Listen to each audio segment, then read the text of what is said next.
All right. Welcome back to Contacts. We are here with Adam Reinking, head football coach at Roseville High School, former head coach at El Camino High School. Welcome, Adam. Great to have you here. Thanks for having me, Justin. It's nice to see you again. You too. Hey, if you don't mind, take us through your background as a coach. How did you end up coaching? How did you land your first job? How did you end up with your new job as you're going into your first year as coach at Roseville? What brought you along this journey to where you are now? So leaving high school, I didn't really have a plan other than junior college. And then, at some point, watching my little brother play, he was 4 years younger than me at El Camino, it just kind of occurred to me that one thing I was super stoked to do every day was, watch football, be a part of football, go to PE class, and that kind of got me into thinking about teachers that had like an impact on my life. And one kind of kept popping up, and that was Fred Hoot Gibson, who's been at El Camino for decades and decades. And I just knew, the kind of lasting impact that he had on me was in the fact that he was a football coach and a PE teacher and a weights teacher was kind of an area that, I wanted to pursue, with the idea of if I could have one kid at some point down the line say like Mr. Reinking, kind of made an impact on me and I want to be a PE teacher, or I'm going to take this path and do this thing because, those were kind of the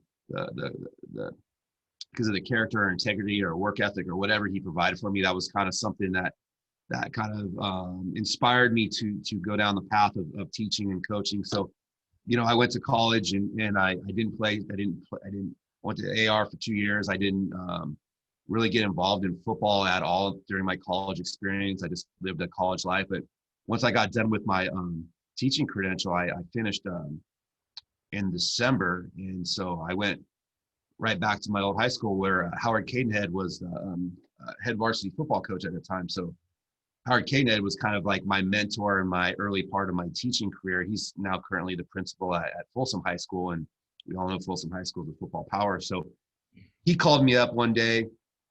And it was like, I remember this, it was in the middle of the afternoon and on like February afternoon, he says, "Hey, Adam, you want to come down for a coaching interview?" So I said, sure. So I put shirt, tie, slacks, and I hustled down and he offered me a defensive line job. And at that point I was like, I'll do anything. I'll figure it out. Right. But it's interesting because I went down there in a shirt and tie and slacks. And I just kind of feel like from that point forward, anybody that interviews or applies for a job with me should, especially a young guy, should look that way. Right. And so, anyway, so I went down there and he hired me. The idea at the time was I was going to get my foot in the door. And that was back before like No Child Left Behind. So Mr. Boone, the principal there, hired me to teach 2 periods of Algebra 1 and Algebra 1A, and then Health and Driver's Ed. So like, not only was I teaching a defensive line position, one that I didn't play in high school, I was also having to learn how to teach algebra. So I was spending my lunch alternating days getting tutored by our algebra teacher so I could teach our kids, and then watching old school VHS D-line film, right? So I could try to coach our kids up. So the year went by, and because No Child Left Behind, I was a P guy. I kind of had to, they couldn't rehire me. So I went out to East Nicholas High School, which is up, north. And I was there for a year and it wasn't a good match. I wasn't happy there.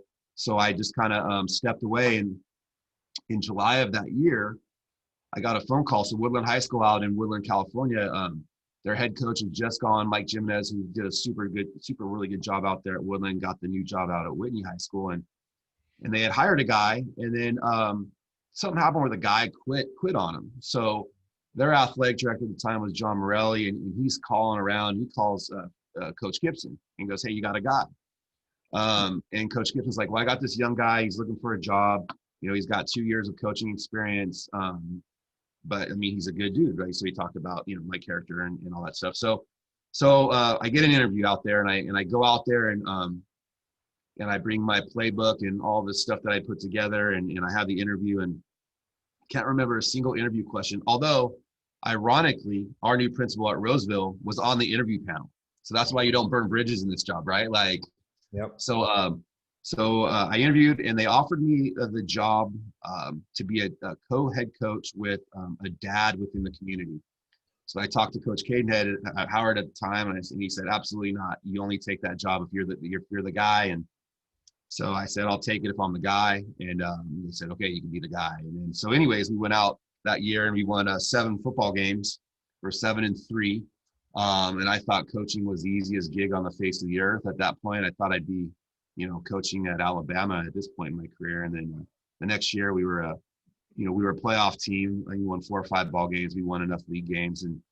And so, but Mr. Boone, who was my principal, had talked to Howard, and Howard was, Coach Cadenhead was getting ready to kind of move into spending time with his family, but I also think he wanted to kind of get into the admin piece. So they kind of hooked me up with a job at El Camino after 2 years there, and I got back to my alma mater, and I was there for a decade, and took some lumps early on, and then kind of figured some things out along the way, and was able to string together some success. Some consistency, not so much on the field, but like in the community, on campus. And we had a nice 10-year run where we had won a first playoff game in over 2 decades and 20 years. And I kind of felt like I left it better than when I got it. I think that's kind of the goal of every coach. So then like we were talking about, I needed, at that point, at the end of that 10-year run, I had, I've had 2 kids at that point, a 3-year-old and a 1-year-old, or somewhere around that age range. And I just kind of felt like I needed to recharge the batteries and kind of focus on my family and be a dad. And then a year later, an opportunity came open at Roseville High School. I interviewed out here and was completely content being an assistant coach for the rest of my life. And then, some things transpired out here over the last couple of years, and it gave me the opportunity last April, May-ish to kind of just take the program over in the middle of a pandemic, and here we are. Well, that's great. Thank you for that background information. A lot of good stuff to work with there. So you're taking over in the middle of a pandemic, and you've been the head coach at 2 different schools before. The first one where you were 2 years into your career, and probably plenty that you didn't know, but like you mentioned, we went 7-3, and I thought I had all the answers. As you go into this new job, what are the things that you're realizing now? Like, man, I didn't know anything. These are the things I wish I would have known then. This is what I need to focus on now. And COVID aside, because that's a whole different ballgame, but what are the major things that you think you learned during that time that have positioned you to go into this new role? Well, so the number one thing as a football coach, doesn't matter how old you are, how many years you've been doing it, actually any coach, is the minute you think you have all the answers, the minute you become a not good coach. Mm-hmm. In this profession, I think you can never stop learning. You can just never stop reevaluating. You can never stop taking constructive criticism from your colleagues and people that you respect, and asking the tough questions about, why did we fail and what can I do better, right? So with that said, since I've left El Camino, I've had the opportunity to work with, Coach Cunha, that had been here for 30 plus years. And then we were fortunately able to get Coach Joe Catalico, whose dad, Butch Catalico, is out, all-time great coach out in the central section where you're from. And I had the opportunity to work with Joe last year. He came over as an interim head coach, and Butch was there. So I had the opportunity to learn from 2 like legendary coaches. And so in addition to like learning from my experiences just at Roseville and what made this program, like what were some of the issues that people had with this program, and then learning from like great coaches like Joe and his dad Butch, was I always kept kind of coming back around to like, it doesn't matter what you know about X's and O's, it's about relationships. Mm-hmm. And I think relationships with all stakeholders, like the admin, the community, your colleagues, the guys that sacrifice so much time for little to no money, and most importantly, the parents. The players, and then parents too. So, coming into here and having the opportunity to kind of sit back as an assistant coach for 2 years, one of the things that I kind of noticed over the course of time is Roseville High School had become 3 levels: a freshman, a JV, and a varsity, and not one program. Mm-hmm. So one of the main things that I've been doing here is just constantly talking with, we have an amazing JV head coach who's had a ton of success, and kind of trying to establish a culture that we're all in this together, and that we're not going to be like three separate levels, but we're going to be one program. Mm-hmm. And I think in a community like Roseville, where it's got so much tradition, when all three levels are kind of rowing the boat in the same direction and all on the same page, I think, and there's this one voice, and there's not three voices, there's just one guy at the top. But with that said, the lower level guys are hopefully, on board and bought into your vision. And so far, since May-ish, you've had some great conversations with the coaches that are still here. And I think when we're able to right this ship in terms of getting out there with this pandemic, I think it'll be one program. And that is, there's talented kids walking around here, but having one program to where the vision is the same on all three levels, and you're all kind of in it together versus, like kind of guarding your stuff, so to speak, right? Like, I think that's the number one goal that I have in the short term for this program is to have just a program on all three levels, and not be kind of doing different stuff, right? So that to kind of answer your question, is coming in here, relationships, never stop learning, be a lifetime learner, and that's kind of my focus right now, as we head into, if we have a season in December. Right. So you mentioned that it had become three levels versus a singular program, and that's a big focus of what you're trying to do. And as you think back in your career to, El Camino, then East Nicholas, then Woodland, then El Camino, then Roseville, are there things that are specific that you've taken with you from each spot and implemented as non-negotiables? This was really good. We're always going to do this regardless of what this place is like, just because it translates. Is there anything, that you've brought with you that you now adopted from these mentors that you spent the last 2 years with, that it's like, oh, I'm definitely doing this. This was such a huge learning piece that we're going to have this in some capacity? Yeah, I mean, for sure. So at El Camino, and you were there with me for a bit, we at some point we were able to get a football class to where you're able to get your athletes in a class and lift and then, instill those like character values, Mm-hmm. Of those character traits that you want to have in your kids, right? And then, so as you kind of like move on and you get older and you have kids and your coaches have kids, and it's funny, like when I first started coaching El Camino, I had a bunch of guys that were like in their early 20s, and they were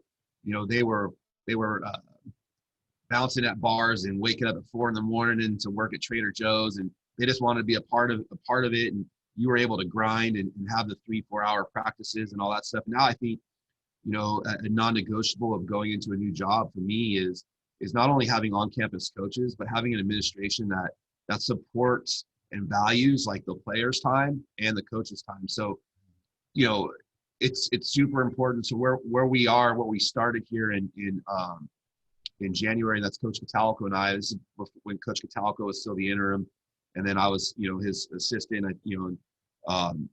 One of the things that we talked about, and again, creating a program, was having all football players in a class, and having the administration work with the master schedule to prevent like any singleton AP classes or whatever high academic classes in that football class. And so we were able to get, we kind of got the ball rolling, but then in March, like everything just kind of went off the rails, right? But so I just think it's important in terms of culture and culture from like on, work ethic, being accountable. I mean, I always tell them, guys, if you're on time, you're late. Mm-hmm. Like if you're 5 minutes early, you're on time, and I'm going to value your time. One of the best pieces that I took from Coach Catalco this last year was just how like it was, boom, we're 2 hours and we're done. Not 2 hours and 1 minute, not 2 hours and 10 minutes. We're not going to go over. if we're going to have like 3 reps in a run session because a coach is being long-winded and talking about it, then that's on us, right? So you know, creating an environment to where you value the player's time, to where your message is the same, and then also where you value the coach's times and able to, we're fortunate enough to where we're able to get all the football kids into the 4th period class. And there was times last year, because our admin gave me 4th period prep, we were able to start practice, during school time. So the whole idea was getting the coaches home with their families, so you don't have the burnout there, getting the kids home to do homework. So I think just in terms of support, support from like your admin, like the biggest piece would be their support and desire to kind of help create a football type class to where you could and get all the kids in there with a master schedule, so you could do some of the football stuff and get them home early. I think that's important, because the days of grinding where we expect, I remember at El Camino, I remember at one point, it's one of those like turning points to where I realized how much we were out there. We had the football class, but we didn't. So we did football from 6th period, so from 2 to 3, and we'd practice from 3:15 to 5:45. I remember a kid being like, "Gosh, coach, we've been out here for 5 hours almost," right? And we weren't winning anymore. We weren't winning more games. We were going to be the same no matter what we were, right? Like if you're a 10-win team, you practice for 2 hours. If you practice for, you'd be a 6-win team, you can practice for 2 hours. You're not going to win more games by practicing for 8 hours a day, right? So I think that's what we learn as we get a little bit older and more experienced, is that more time doesn't equate to more success. So how do you become more efficient in less time, and what are the things that return the greatest value on your time, right? The Pareto principle of what are the 20% of the things that are going to give me 80% of my results. And, that's something we learn through experience. What would you say is the best thing you do program-wise throughout your career that has the largest ripple effect on the rest of your culture? If there was one thing that's just like, look, this is keystone for us. So over the years, El Camino, it was weird. I mean, you don't really think about, like, you know what you want your football team to how you want them to act, and how you want them to kind of like how they are on campus, and how they act during a win or loss game. But until you actually sit down and write things down or think things through, you never really. It's hard to kind of put what you want your culture to look like into words, right? Like, unless you're applying for a job. So, I did apply for, I applied for the head job out at Whitney, and during that time, it allowed me to. This before I got the Roseville job, but that job helped me get this one because it helped me prepare and put together my like coaching Bible, or whatever you want to call it, right? So when I got to the Roseville, I was still trying to evaluate like what my like culture would be, and it was as an assistant coach, right? And so, I think I've kind of really enjoyed listening about the inside out approach to coaching. Joe Ehrman he brought that table. I read his book, and so for me, it starts with at the top with the coaches, and it's like, are you again, I'm going to quote some book stuff here, but as I think about what's important to me, it starts with like, are you a transformative coach, or are you a transformational coach, right? And then you right? Or I'm sorry, transactional versus transaction versus transformational. And so, and then obviously every coach is going to say, well, I'm a transformative coach, right? But then in reality, like, you have to evaluate how you are. And so, so some of the things that I kind of, as I've evaluated this and kind of created like what's important to me, going into like this new journey, and it's been tough because, this Climo, like, until you could have all your guys in a room, and you could talk to them, and you could have the parents in the room, it's tough to piecemeal together. You don't want to have the same speech like 20 times because they couldn't get on Zoom, right? But so like some of the things that's important for me is how this whole inside out is like, what does it feel to be coached by me, right? And so I always try to kind of treat kids with respect, and like coach them hard, but coach them to a spot to where you're understanding they're human. I guess what I mean by that is you have to, and this goes to the relationship thing, you have to understand like each kid and what makes them work. And some kids you get on a little harder than others. And then some kids you need a handle with kids glove, right? So So, I always feel, and again, it's about the relationship piece, which I think is huge, but, um, to me, knowing your players and then also being able to understand that like they're human and they have good days, bad days. Every kid has a background. Um, is in a story, right? And so the more you get to know about them, and the more you as a coach like treats them as an individual and not just a member of a team, I think you Right. get more buy-in that way. And so I think that's kind of what makes a coach a transformational coach is when coaches go out of their way to kind of know each individual player versus that transactional piece to where you show up, you have your play script, you call plays. If a kid doesn't run a right route, you kind of jam them up pretty good. And again, there's a time and a place, but like when you don't have that relationship piece with your players, like they'll turn you off, and they'll shut you out. And that's when, if you're not having success, the wheels fall off, right? I guess my long-winded answer is it for my program, it's important that my coaches, myself included, model um, respectful behavior. We're accountable for our actions, to where if we screw up or we make a bad call, we need to own it,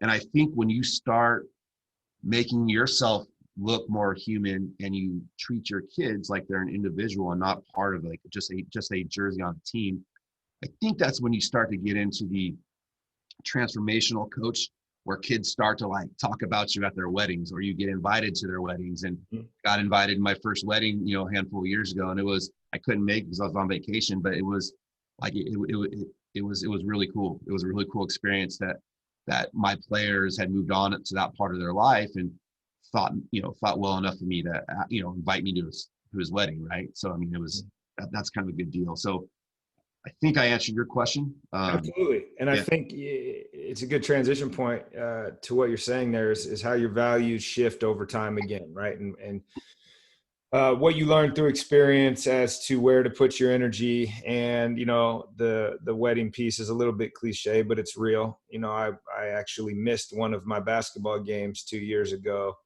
to go to one of my former players' weddings because it happened to be on a game day, and I took it to my guys, and I was like, "Hey guys, I got invited to this wedding, and I feel bad, because we have a game." And that to a player, God bless them, they were like, "You need to go to that wedding." I was like, "All right, great." And it's probably the first game I've missed in my 20-year career, but for good reason, and glad I went. And I think it speaks to what you're talking about. And so if we wrap up here, there's a couple different ways to look at this. Is you think back to the beginning, right? Not really involved in college, or you're getting your credential, you're getting your degree, and then the whole time realizing that you want to teach and you want to coach, and getting your foot in the door, and then having to find a job basically, and then leave a job, and then land another job, all through no fault of your own, just the circumstances of how legislation works at times. But if you were starting over, right, if you were able to give yourself some advice, and in theory you can right now because you're starting a new job, even though you've been part of the program for 2 years, what would you tell your younger self, at 24, 25, 26, whenever you were diving in, and now as we're in our 40s, right? How are you going to approach this job? Well, times are different, right? But I found that life became easier for me with the parents as you're kind of growing and building a program. And that doesn't necessarily go with like wins or losses. Like you could be super successful, but like if the parents in the community don't know the coach that's coaching their kids and spending all the time with their kids, Mm-hmm. and they don't know what they're like as a person, Mm-hmm. like that in my experience has been where the job becomes harder. Mm-hmm. So I remember at some point I asked my wife would sit in the stands with my mom, and we were Clima, we won one game, we won two games. I mean, so it was a rough couple of years, and I was a young guy, and I think a piece of advice that I would give to myself, especially young coaches, is like it has to be like kind of a family gig. Like you have to get your wife in the snack bar or the merchandise booth, and you have to be at every fundraiser. And again, this is what changes the older you get. Mm-hmm. I mean, now I'm to this point to where like my wife, we don't have to put kids to bed at 8 o'clock, right? So we could bring our 6-year-old and our 5-year-old to a ball game and they could be a part of that. But the advice I gave to myself then was like, you got to be all in. You can't just be football and X's and O oriented, because you have to understand that this job is so much more than just coaching football. And like I kind of sound like I'm beating the same drum here, but it's about the relationship that you create with the kids, with the parents, and then more importantly within the community, and supporting, like especially in a small town like Roseville, or even if you're at El Camino, if you go and Climo, that was your community for a while. If you go and eat at the restaurants down there and you're wearing your El Camino basketball shirt or Roseville basketball shirt or whatever, like they appreciate that. And I think what happens is you become human. I remember my life became easier when my wife was working in the merchandise booth, and she talked about us as people. You know what I'm saying? And like they got to know, like, hey, Adam's wife's pretty cool. And then I would go to more things, and then they'd be like, he's cool, and then so I think that once I figured out that I couldn't just be like, I'm gonna do football and I'll leave the other piece to the parents or whatnot. Because when the parents are raising money and you're not winning, and their kid comes home and they're upset because they lost the football game and people on campus are making fun of them, and they just think that you're the root of that problem, right? Because you're the guy whose name's on Max Preps, like, they're gonna like dislike you. It doesn't matter what you do. It doesn't matter. You could have like the worst athletes on the face of the earth. Like it's still your fault, right? So, the advice I'd give to myself a long time ago would be twofold. Don't sweat the small stuff, because we've talked about that, Climo. And then like totally get involved with every aspect of every stakeholder that you could, in terms of players, parents, community, admin, teachers. And this, Justin, like, teachers, if they know that you hold your kids accountable and you have that relationship with them, they're more than willing to like work with you or give you the heads up if somebody needs help academically. So just being out there, being visible and showing that you're a real person, I think goes a long way.